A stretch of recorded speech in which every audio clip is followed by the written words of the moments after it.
Hey everyone, and welcome back to the channel. Have you ever felt a shiver down your spine while watching a movie? Not because of a jump scare, but because a character's struggle felt a little too real. It's like seeing a part of yourself on screen, a part you might not even consciously recognize. Today, we're diving deep into something fascinating.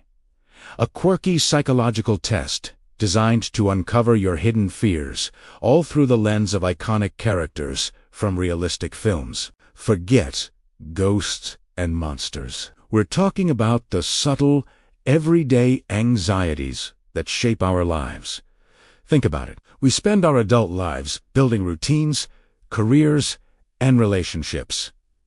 We think we have a pretty good handle on who we are, but beneath the surface, there are often deeper currents at play, anxieties we've learned to manage or ignore. These aren't necessarily phobias, but more like foundational worries that influence our decisions and color our perceptions of the world. Are you more of a Lester Burnham from American Beauty, afraid of a life unlived, trapped in suburban monotony? Or perhaps you resonate with the quiet desperation of Frances Halliday from Frances, fearing you'll be left behind as your friends move on to the next chapter of their lives. These characters aren't superheroes. They're reflections of us, grappling with fears of failure, loneliness, and insignificance.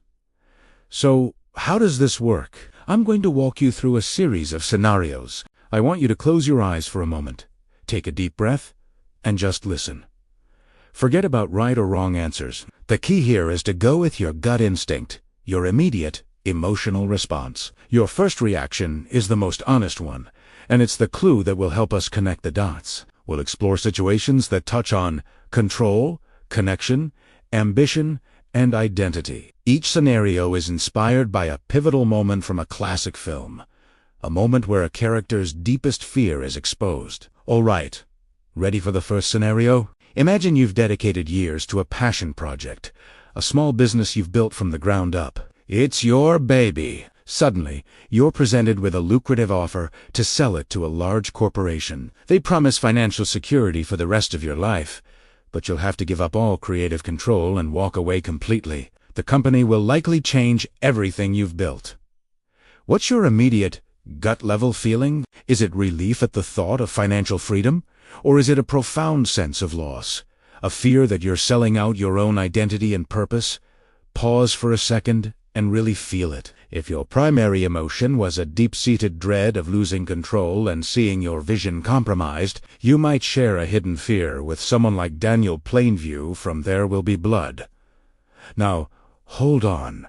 I know he's an extreme example, but strip away the villainy, and at his core is a man terrified of being at anyone's mercy. His relentless ambition is fueled by a fear of powerlessness. For him, giving up control of his enterprise would be like giving up a part of his soul. It's a fear that your hard work, your very essence, could be diluted and absorbed by something bigger and more impersonal. It's the fear of becoming just another cog in the machine. Now, let's explore the flip side. What if your immediate reaction to that buyout offer was an overwhelming sense of relief? If the thought of a secure, quiet life, free from the constant pressure of running the business, felt like a dream come true, you're hidden. Fear might align more with the anxieties of George Bailey from It's a Wonderful Life.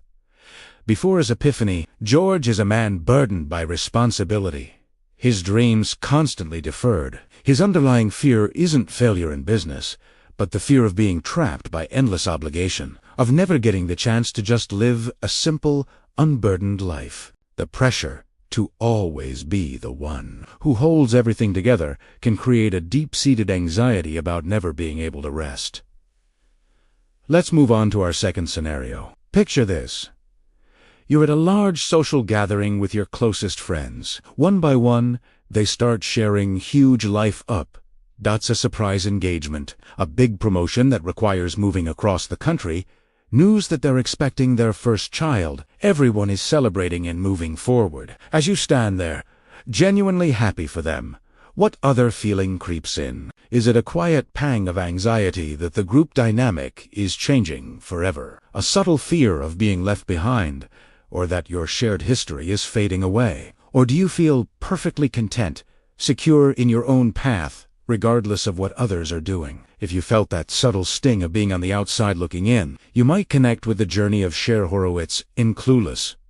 Beyond the fashion and Beverly Hills lifestyle, her story is about a young woman whose entire identity is wrapped up in her social circle. When things start to change, when Tai becomes popular on her own and Josh finds his own path, Cher is forced to confront who she is, without her friends as a mirror. The hidden fear here is a fear of her. It's the anxiety that if your social landscape shifts, you might discover you don't have a solid sense of self to stand on. It's the fear of becoming a satellite to other people, as lives instead of the center of your own. On the other hand, if you felt completely at ease in that scenario, secure and happy in your own journey, that's a powerful indicator of self-reliance.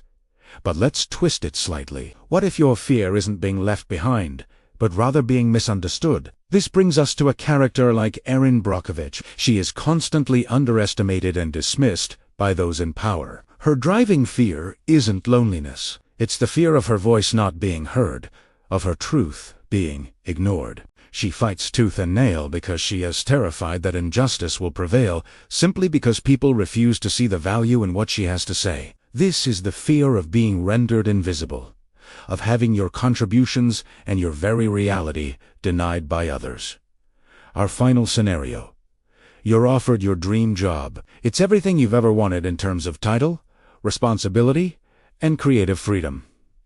The catch: the company has a well-known, high-pressure culture. Success is celebrated, but failure is not an option and is often met with public dismissal. You know you have the skills, but there's a real, tangible risk of falling short of their incredibly high expectations. Do you jump at the chance, fueled by the challenge, or do you feel a knot of dread in your stomach, a fear of the potential fall from grace? If the thought of that public failure makes you want to run for the hills, you might see a bit of yourself in Andrew Neiman from Whiplash. His journey is a brutal exploration of the fear of mediocrity. He is so terrified of being good enough instead of great that he is willing to sacrifice his health, his relationships, and his wealth. The hidden fear isn't just about failing the job. It's a deeper, more personal terror of discovering that you're simply not special. It's the fear that after all the effort, you'll look in the mirror and see just another face in the crowd, one of the 99% who didn't make it. So, as we've walked through these scenarios, did any of them strike a particular chord with you? Recognizing these hidden fears isn't about judging ourselves.